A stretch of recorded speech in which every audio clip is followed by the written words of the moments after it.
दोस्तों, इस वीडियो में मैं आपको जावा स्क्रिप्ट के रिड्यूस फंक्शन के बारे में बताऊंगा। देखिए, रिड्यूस फंक्शन जो है बहुत ही इम्पोर्टेंट है और इसका यूज जो है आपको किसी भी अरे के साथ किया जाता है। अरे मतलब मेरा जो भी, जैसे यहाँ आप देख रहे हैं स्क्रीन पे जो नंबर टाइप के जो डेटा है ना, उसके साथ इसका यूज किया जाता है। मतलब अरे तो है लेकिन नंबर टाइप का है। अब मान लेते हैं ये आपको वैल्यू दिया हुआ है 1 2 3 4 5। अगर इस वैल्यू को रिड्यूस करके एक सिंगल वैल्यू चाहिए आपको, मतलब इस तरह का केस आ सकता है कि अगर आपको इन सभी नंबर का सम चाहिए जोड़कर, या इसकी एवरेज वैल्यू चाहिए, मीन वैल्यू चाहिए, या आपको ऐसा भी हो सकता है कि पहले का स्क्वायर कर लो, दूसरे का स्क्वायर कर लो, तीसरे का कर लो, चौथे का कर लो, पांचवे का कर लो, और सम ऑफ स्क्वायर चाहिए। या ऐसा हो सकता है कि क्यूब ऑफ स्क्वायर्स चाहिए, सम ऑफ क्यूब्स चाहिए। क्या चाहिए आपको? Sum of cubes. Sum of cubes का मतलब क्या है कि जो भी वैल्यू आपका है उसको पहले क्या करेंगे, क्यूब करेंगे और फिर लास्ट में उसका क्यूब कर लेंगे। ठीक है। तो इस तरह के अनगिनत जो सिचुएशंस है, जो कि आप स्टैटिस्टिक्स अगर आप पढ़ते हैं ना, स्टैटिस्टिक्स में यूजुअली क्या होता है कि आपको मीन वैल्यू निकालना होता है। स्टैटिस अगर स्टैटिस्टिक्स में आपने पढ़ा होगा सम ऑफ स्क्वायर निकालने का, मैं यहाँ पर उसको डिस्कस नहीं करना चाहता हूँ। स्टैंडर्ड डेविएशन जो आप निकालते हैं, स्टैंडर्ड डेविएशन, तो वहाँ पर भी आपको यूज करना होता है। इस तरह के बहुत सारे सिचुएशंस होते हैं जहाँ आपको ये यूज करना होता है। लेकिन आप अगर बिजनेस सिनारियो की बात करें, अगर आप जॉब में हैं, बिजनेस कर रहे हैं, तो वहाँ पर आपको जनरली क्या करना होता है कि वैल्यू का सम करना होता है या एवरेज वैल्यू निकालना होता है। कि जैसे किसी प्रोडक्ट है, 5 प्रोडक्ट है, 10 प्रोडक्ट है, तो टोटल वैल्यू आपको निकालने को दे देगा। या आपको एवरेज जो है कितने विजिटर हैं किसी, मतलब इस तरह के सिनारियो होते हैं, तो वहां पर आपको इसका रिड्यूस का यूज करना होता है। तो वीडियो आप पूरा देखिएगा, क्योंकि वीडियो में मैं पूरा जो है डिटेल में बताऊंगा। और ये फंक्शन जो है रिड्यूस फंक्शन, ये ओवरलोडेड फंक्शन है। कहना मतलब कि आप इस फंक्शन के साथ अलग अलग पैरामीटर देकर अलग अलग तरीके से यूज कर सकते हैं। इसलिए वीडियो थोड़ा लेंदी हो सकता है, लेकिन वीडियो आप लास्ट तक देखिएगा, आपको ज़्यादा बेनिफिट मिलेगा। पहले मैंने बताया कि नंबर टाइप का जो भी अरे होता है उसके ऊपर आप रिड्यूस यूज कर सकते हैं। अब जैसे मैंने रिड्यूस लिखना शुरू किया तो यहाँ दो फंक्शंस आ रहे हैं, एक रिड्यूस आ रहा है, दूसरा रिड्यूस राइट आ रहा है। मुझे रिड्यूस पे काम करना है। रिड्यूस किस पे यूज हो रहा है? यहाँ साफ दिख रहा है कि अरे नंबर डॉट रिड्यूस, फिर उसके भीतर एक पैरामीटर कॉलबैक फंक्शन ले रहा है, और दो ओवरलोडेड भी बता रहा है कि नहीं नहीं, इस फंक्शन का दो और भी वर्जन है। तो अभी जो आपको सामने स्क्रीन पे दिख रहा है ना, ये पहला वर्जन, मैं पूरा लिख दूं, ये तो साफ दिख रहा है कि नंबर पे यूज होगा। मैं जैसे जैसे लगाऊंगा तो देखिए यहाँ पर साफ दिख रहा है कॉलबैक फंक्शन, और इसके अलावा दूसरा एक ओवरलोडेड वर्जन आ रहा है, तीसरा आ रहा है। ठीक है। दूसरा में क्या आ रहा है कि दूसरा में कह रहा है कि कॉलबैक तो लो, लेकिन यहाँ पर कॉमा देकर दे रहा है कि ये सेकंड पैरामीटर क्या है, एक इनिशियल वैल्यू देना होगा। इनिशियल वैल्यू क्या होगा? एक नंबर होगा। ठीक है। और अल्टीमेटली ये रिड्यूस फंक्शन क्या करता है? एक नंबर ही रिटर्न करता है। यहाँ देखिए कि जो भी है, रिड्यूस वर्क करता है न्यूमेरिक डेटा पे, और अंत में आपको रिटर्न करता है नंबर ही। तो ये चीज हम सीखेंगे आज के फंक्शन, आज के इस रिड्यूस में पूरा डिटेल में बताऊंगा। इसके केस भी बताऊंगा और इसका केस भी बताऊंगा, तीसरा भी अगर पॉसिबल हो वो भी बताऊंगा। ठीक है। ठीक है। यहाँ साफ लिख रहा है ये function that accept up to 4 argument. Up to 4 का मतलब था कि ज्यादा से ज्यादा 4 लेगा, लेकिन मिनिमम कितना लेगा इसके बारे में कुछ बोल रहा है। The reduce function calls the callback function one time for each element. मैं इसको एक्सप्लेन करता हूँ, यहाँ आप पढ़ने की जरूरत नहीं है। तो ये तो समझ में आया कि किसी नंबर टाइप के अरे पे ये वर्क करता है पहली बार। तो मैं इसको आगे बताता हूँ। अब इसके भीतर एक कॉलबैक चाहिए। मेरा एक कॉलबैक का वीडियो है, उसको आप देख लीजिएगा तो ज़्यादा अच्छे से समझ में आएगा। यहाँ पर एक कॉलबैक चाहिए, और अगर आपको चाहिए कि नहीं इसके बाद भी एक इनिशियल वैल्यू देना है तो आप दे सकते हैं। इनिशियल वैल्यू आप दे सकते हैं, इनिशियल, इनिट ही लिख देता हूँ। और यहाँ पर आपको एक कॉलबैक चाहिए, सीवी भी लिख सकते हैं कॉलबैक के लिए। मैं समझाने के लिए पहले सिंटेक्स बता रहा हूँ कि ये सिंटेक्स क्या करता है। और अल्टीमेटली क्या करता है? एक नंबर रिटर्न करता है जो कि आप किसी डेटा को पास कर सकते हैं। मैं रिजल्ट लिख देता हूँ। जो सिंटेक्स के हिसाब से पहले मैंने इतना बताया कि आपका रिड्यूस फंक्शन कैसे वर्क करता है। रिड्यूस फंक्शन क्या करता है? एक कॉलबैक लेगा, फिर आप चाहें तो इसमें एक इनिशियल वैल्यू भी दे सकते हैं। इसको मैं यहाँ पर ऐसे कर देता हूँ कॉमेंट, और समझा दिया। अब मैं इसको ओपन करता हूँ और यहाँ से आपको आगे समझाता हूँ। अब मान लेते हैं आपको सम निकालना है, तो पहले सम के लिए कॉल बैक फंक्शन बनाएंगे। जब सम करेंगे तो उस समय कैसे सम करेंगे उसके बारे में मैं बता रहा हूँ। पहले एक सिंगल पैरामीटर पे आपको समझाता हूँ। केस 1 लेता हूँ, सॉरी केस 1 लेता हूँ। केस 1 में आपका क्या है, एक सिंगल पैरामीटर है। क्या है, एक सिंगल पैरामीटर है।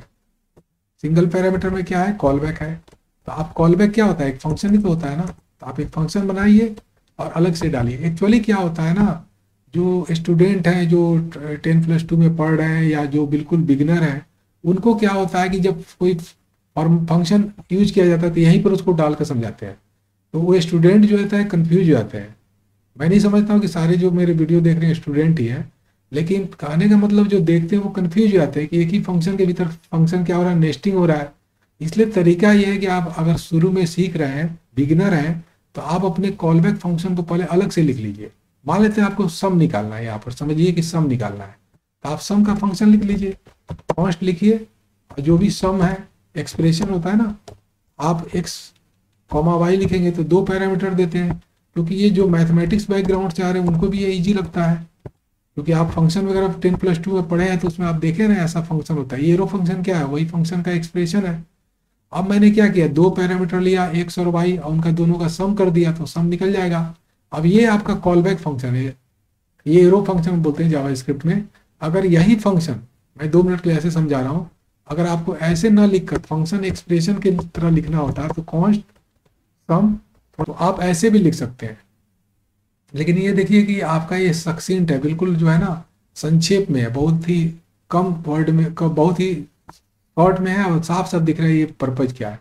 जबकि यहाँ ये वर्बोज है, वर्बोज मतलब ज़्यादा लिखना पड़ रहा है, फंक्शन लिखना पड़ रहा है, ये सब चीज़ें। तो इसलिए मैं इसको ना यूज करके इसी को प्रीफर करूँगा, इसको ही प्रीफर करूँगा। इसको कमेंट कर दे रहा हूँ, आप इसी को यूज कीजिए। मैं इसको नीचे कर देता हूँ, ठीक है। अब देखिए कि अगर इसको कॉलबैक फंक्शन पास कर दे, यहाँ पर कॉलबैक फंक्शन पास कर दे तो रिजल्ट देगा, और आप यहाँ पर अब डाल दीजिए। लेकिन आप सवाल है कि यहाँ सम डालेंगे, तो डाल के देखिए ना। मैं यहाँ पर सम लिख देता हूँ, कॉलबैक है, और यहाँ रिजल्ट को डिस्प्ले करना है कंसोल में, तो रिजल्ट लिख दीजिए। देखिए कितना इजी तरीके से आप समझ जाएंगे इस बात को। मैं यहाँ गया और कंसोल में देखना है, F12 प्रेस कीजिए। F12 प्रेस कर रहे हैं तो यहाँ देखिए क्या आ रहा है, यहाँ 15 आ रहा है ना लिखा हुआ।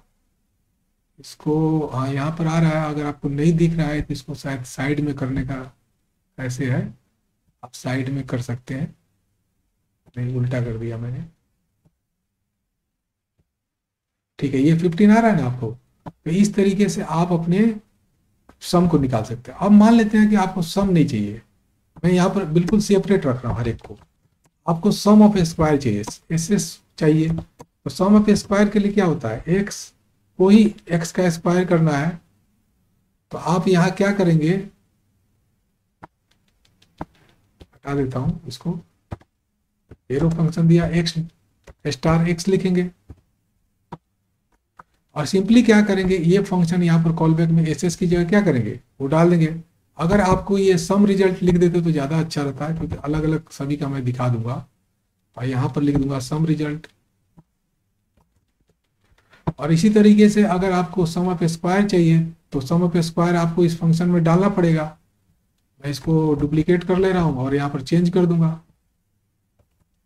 और यहाँ सम ऑफ स्क्वायर की जगह एस लिख दूंगा, और फिर कंसोल में जाकर चेक करूंगा तो आपको साफ दिख रहा होगा कि कितना इस तरीके से आपका काम इजी हो जा रहा है।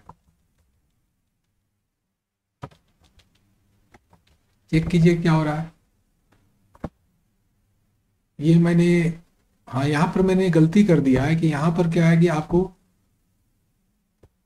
क्योंकि अच्छा एक चीज में बताना है कि अगर आप, क्योंकि ये अगर इनिशियल वैल्यू यहाँ पर नहीं अगर पास कर रहे हैं तो वो क्या करता है, वर्क कैसे करता है, पहले इसको समझा दो, क्योंकि ये गलत क्यों है उसको समझाने के लिए वर्क समझना जरूरी है। इसको हटा देता हूँ, नीचे कर देता हूँ, पहले इसको समझिए। ये करता क्या है कि सम कैसे करता है कि अगर आपने इनिशियल वैल्यू नहीं दिया तो इनिशियल वैल्यू ये क्या करता है कि जो सबसे पहला वैल्यू था ना उसी को लेता है। सबसे पहला वैल्यू क्या हुआ, 1 है, 1 को इनिशियल वैल्यू लेगा, और अगला वैल्यू क्या लेगा, 2 को लेगा। तो x आपका 1 हो गया तो y आपका क्या हो गया, 2 हो गया, दोनों को सम करके रिजल्ट आया 3। अब वो 3 जो है आपका अगला इनिशियल वैल्यू बन जाएगा, मतलब वो x की वैल्यू बन जाएगा। तो इस तरीके से जब आप करते हैं तो ये आपका होता है कि जब आपने इनिशियल वैल्यू नहीं दिया है तो जो आपका डेटा दिया है उसी में से वो इनिशियल वैल्यू लेता है। ठीक है। अगर मान लेते हैं कि आपको अगर प्रोडक्ट करना होता है, मैं इसको प्रोडक्ट कर देता हूँ 2 मिनट के लिए, फिर इसको भी बताऊंगा। तो यहाँ पर x और y चाहिए। अब देखिए ये प्रोडक्ट है, तो प्रोडक्ट आप यहाँ पास करेंगे और सम ऑफ रिजल्ट जो भी है इसको पी आर लिख देता हूँ, पी, और यहाँ पर पी लिख देता हूँ। अभी इनिशियल वैल्यू मैंने पास नहीं किया है, केवल समझाना है। देखिए क्या होगा, यहाँ पर कह रहा है कि y डिफाइंड नहीं है। y डिफाइंड क्या नहीं है, y लिखना था। अब देखिए 120 आ गया। कैसे इसने निकाला 120? देखिए पहला इनिशियल वैल्यू उसने इसको 1 लिया, 1 को 2 से मल्टीप्लाई किया, x 1 है y 2 है, x और y को मल्टीप्लाई करके इसकी वैल्यू निकला 2, 2 फिर बन गया x, 2 में 3 से मल्टीप्लाई किए तो 6 हुआ, तो इसको फिर मल्टीप्लाई करके जो वैल्यू रिटर्न हुआ वो बार बार x में जा रहा है।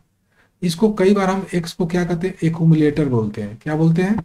x जो आप यहाँ लिख रहे हैं ना, x is called accumulator. Accumulator क्या होता है? जो किसी चीज को इकट्ठा करता है, एक्यूमुलेट करता है, संग्रह करता है। तो एज ए एक्यूमुलेटर ये वर्क करता है पहला पैरामीटर, जब आप इनिशियल वैल्यू नहीं देते हैं। अगर आप मान लेते हैं, दूसरा केस लीजिए कि आपने इनिशियल वैल्यू दे दिया, इनिशियल वैल्यू दे दिया, तब क्या होगा?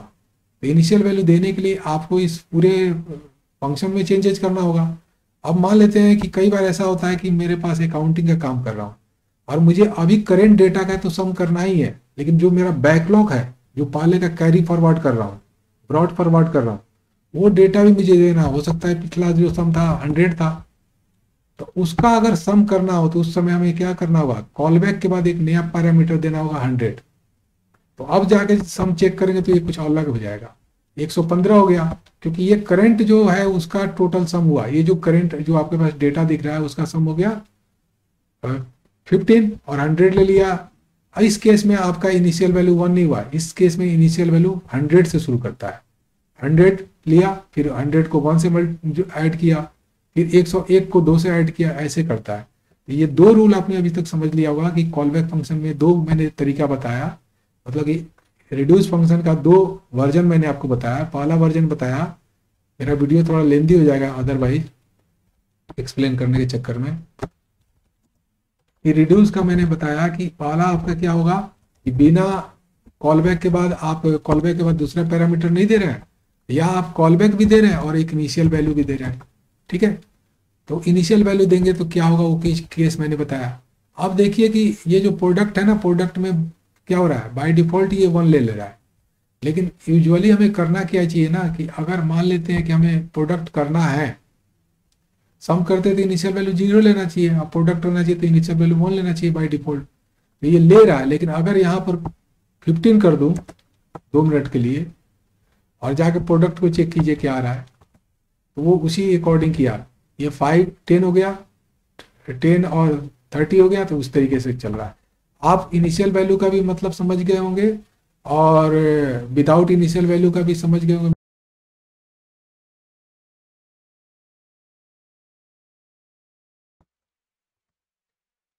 देखिए मैं अभी ये बता दूं कि सम ऑफ स्क्वायर्स अगर आपको निकालना हो या सम ऑफ क्यूब्स निकालना हो, तो अभी जो मैं रिड्यूस फंक्शन बता रहा हूँ उसी से केवल काम नहीं चलेगा, उसके लिए आपको जो है मैप फंक्शन की भी जरूरत पड़ेगी। मैप फंक्शन और रिड्यूस फंक्शन में फ़र्क ये है कि मैप फंक्शन क्या करता है कि आपको हर एलिमेंट का मैपिंग करके एक नया वैल्यू देता है। जो भी आप फंक्शन डिफाइन करेंगे उसके अकॉर्डिंग, मतलब मैप का मतलब भी कॉलबैक फंक्शन ही आपको देना है। मैप के साथ क्या करना है, जैसे ये नंबर है, जैसे ये नंबर है, इसकी मैपिंग करेंगे तो मैपिंग करते समय आप क्या करेंगे, कॉलबैक फंक्शन देंगे, और जो कॉलबैक देंगे उसके अकॉर्डिंग मैपिंग करके क्या करेगा, एक नया अरे आपको रिटर्न कर देगा। यहाँ जो एनी लिखा है ना, गौर कीजिए, एनी, यहाँ पर एनी का मतलब है कि वो किसी भी तरह का अरे रिटर्न कर सकता है, ये नहीं कि नंबर टाइप पे रिटर्न करेगा। तो मैं यहाँ पर एक नया, इसको कहते हैं जावास्क्रिप्ट की लैंग्वेज में इम्यूटेबिलिटी। जब मैं आपको ये सब चीज़ें पढ़ाऊंगा, फंक्शनल प्रोग्रामिंग वगैरह, तब आपको समझ में आएगा मैं क्या कर रहा हूँ। ये आप मैप फंक्शन यूज करते हैं तो इसके भीतर एक काम करता है इम्यूटेबिलिटी। म्यूटेबल उसको कहते हैं जो चेंज होता है, इम्यूटेबल का मतलब होता है जिसमें किसी प्रकार का चेंजिंग नहीं हो। तो आपका जो नंबर है उसमें किसी भी प्रकार का चेंजिंग नहीं होगा, एक नया अरे दे देगा, एक नया अरे दे देगा, एक नया अरे देगा, वो नया अरे जो होगा नए नंबर्स के साथ होगा मैपिंग के अकॉर्डिंग। लेकिन मैंने अभी मैपिंग तो किया नहीं है ना, तो मैपिंग करने के लिए मुझे एक फंक्शन बनाना पड़ेगा, कॉल बैक फंक्शन। और मैं कॉल बैक फंक्शन बना रहा हूँ कि हर एलिमेंट जो ले रहा है, जैसे कि यह एक वाला एलिमेंट है, इसको इसी से मल्टीप्लाई कर देना है। जैसे मैंने x लिया और x को मल्टीप्लाई कर दो x से, तो ये मेरा कॉल बैक हुआ।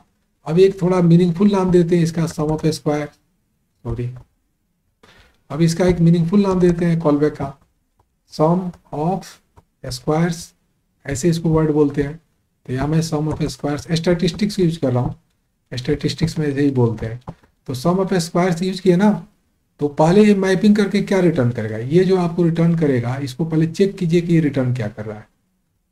मैं यहाँ पर जा रहा हूँ और CLG करता हूँ, न्यू नंबर चेक करता हूँ, तो आप चेक कीजिए क्या आ रहा है आउटपुट। आपको मैपिंग करके 25, 4, 9, 16, 25 दिया। कैसे दिया, वो इस डिफिनीशन को गौर किया, और ये डिफिनीशन गौर करके हर एक नंबर पे ये फंक्शन अप्लाई हो गया। x लिया 5, x लिया 2, x लिया 3, x लिया 4, x लिया 5। जब पहली बार 5 गया तो 5 को 5 से मल्टीप्लाई किया, 25 हो गया। ठीक है, जब अगली बार 2 लिया तो 2 को 2 से मल्टीप्लाई किया, फिर वो वैल्यू रिटर्न किया। तो इस तरीके से मैप फंक्शन क्या करता है, आपको एक नया अरे रिटर्न करता है। ओरिजिनल अरे आपका इंटैक्ट रहता है, ओरिजिनल अरे में किसी प्रकार का परिवर्तन नहीं हुआ। आप जाके चेक करेंगे तो ओरिजिनल अरे आपका इंटैक्ट है। This is known as immutability in JavaScript. मैं फंक्शनल प्रोग्रामिंग आगे बताऊंगा तो आपको क्लियर हो जाएगा।